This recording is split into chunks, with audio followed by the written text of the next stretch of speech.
For today's video, I will be teaching you how to write a book report.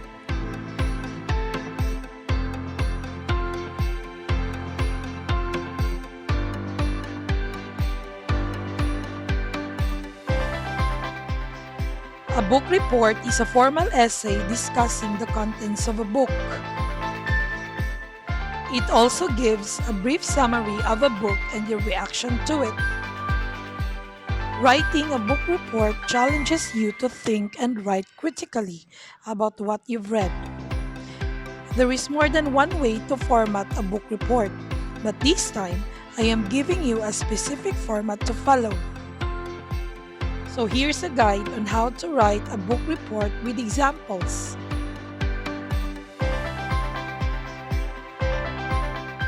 The first part is the title.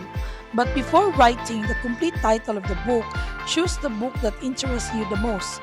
So in this book report, we will be using an English novel.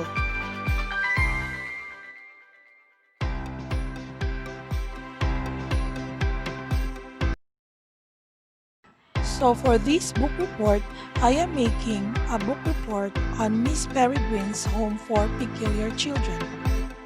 I chose this book because this is where my interests at. So if you are done with the title, let's proceed to the characters.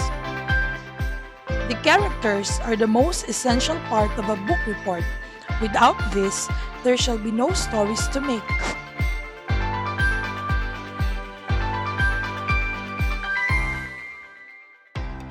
There are different characters from the novel that you read. We have the antagonist, the protagonist, and the foils. What do you mean by the antagonist?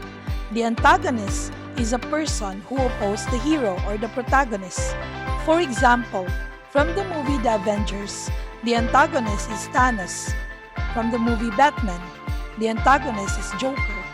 From the movie X-Men, the antagonist is Magneto. From the movie Thor, the antagonist is Loki. The next part is the protagonist. The protagonist is the hero of the story. An example for that is or are Batman, Thor, Superman. The last but not the least are the foils. They are considered not an antagonist or the protagonist, but they can be considered as a supporting cast that reveals the quality of the protagonist.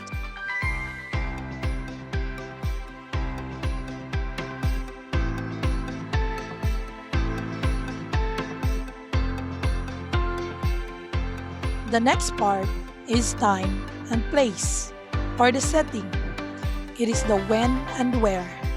These include the environment of the story, which can be made up of the physical location, climate, weather, or social and cultural surrounding.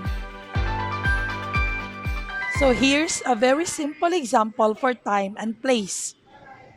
For time, a princess long ago in the past. For place, a princess home in a kingdom far away. Next we have the plot. The plot is known as the foundation of novel or story around which the characters and settings are built. It is what compels your reader to either keep turning pages or set your book aside. So here's the elements of the story's plot. The first one is exposition. This is where we meet the main character or characters, understand the setting, and deduce the conflict. After the exposition, we have the rising action. This is where we watch series of events unfold. This includes the conflict. The next one is the climax. The climax is a point of highest tension, or it is the time when the action starts during which the solution is given. Often, climax is also when the main problem of the story is faced and solved by the main character or the protagonist. After the climax is the falling action.